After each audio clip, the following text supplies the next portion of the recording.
Hello dear, নমস্কার। Welcome back to my channel Adrija's kitchen. যেহেতু এখন সামার সিজন চলছে, তাই আপনাদের জন্য আজকের এপিসোডে নিয়ে এলাম ঠান্ডা ঠান্ডা কুলকুল দারুণ স্বাদের মালাই কুলফি। চলুন তাহলে রেসিপিটি দেখে নেই। তবে রেসিপিটি দেখার আগে অনুরোধ করব, যারা এখনও আমার চ্যানেলটি সাবস্ক্রাইব করেননি প্লিজ সাবস্ক্রাইব করে দিবেন, সেই সাথে বেল আইকনটি ক্লিক করবেন। এতে করে আমি রেসিপি আপলোড করলে আপনারা নোটিফিকেশান পেয়ে যাবেন। তো চলুন তাহলে শুরু করে দিচ্ছি। তো আমি এখানে 4 কাপ দুধ নিয়ে নিলাম।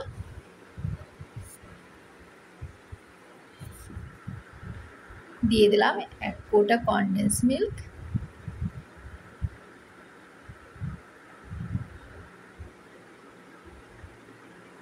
কর্নফ্লাওয়ার দিয়ে দিলাম 1 টেবিল চামচ। এবার আমি সবগুলোকে ভালোভাবে নেড়ে একটু মিশিয়ে নিচ্ছি।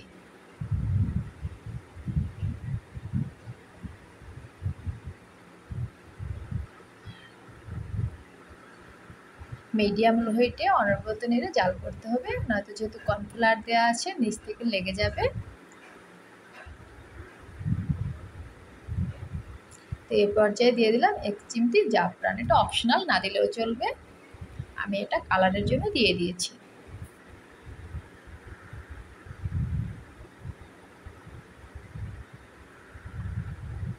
দেখতে পাচ্ছেন দুধটা কতটা ঘন হয়ে এসেছে। এটা লো হিটে জাল করতে হবে।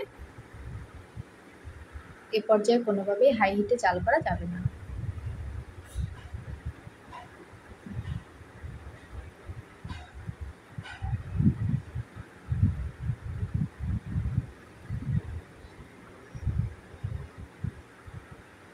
এই পর্যায়টাকে আমি নামিয়ে নেব।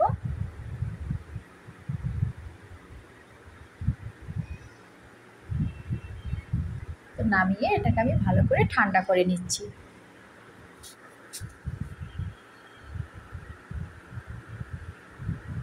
এবার একটু জারের মধ্যে নিয়ে নিলাম, যাতে করে আমার আইসক্রিমের মোল্ডে ঢালতে সুবিধা হয়। আমি আইসক্রিমের মোল্ডের মধ্যে দিয়ে দিচ্ছি।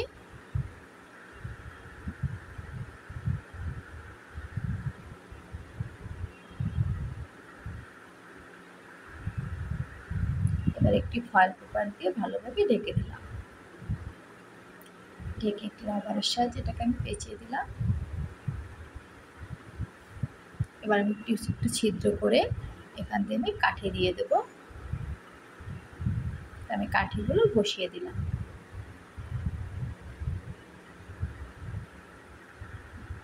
তো এভাবে ফ্রিজে আমি রেখে দেবো 15 থেকে 20 ঘন্টার জন্য।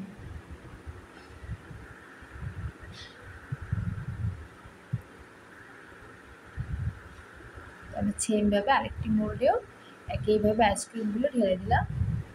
দুধটা ঢেলে দিয়ে আমি এখানেও একইভাবে ফয়েল পেপার দিয়ে ঢেকে এটাকে আমি ফ্রিজে রেখে দেবো।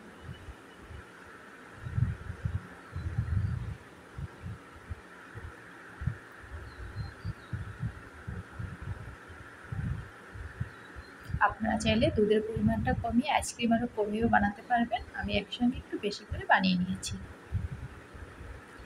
এটাকেও 15 থেকে 20 ঘন্টার জন্য ডিপ ফ্রিজে রেখে দেবো।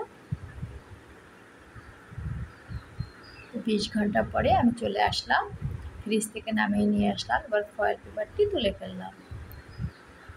এবার একটু পরে আমি আইসক্রিমগুলোকে তুলে নিচ্ছি। দেখতে পাচ্ছেন কত সুন্দর কুলফি আইসক্রিম তৈরি হয়ে গেছে। তো এই গরমে ঠান্ডা ঠান্ডা আইসক্রিম কার না খেতে ভালো লাগে বলুন। দেখতেই পাচ্ছেন কত সুন্দর সফট হয়েছে, একদমই বরফি বরফি ভাবটা নেই।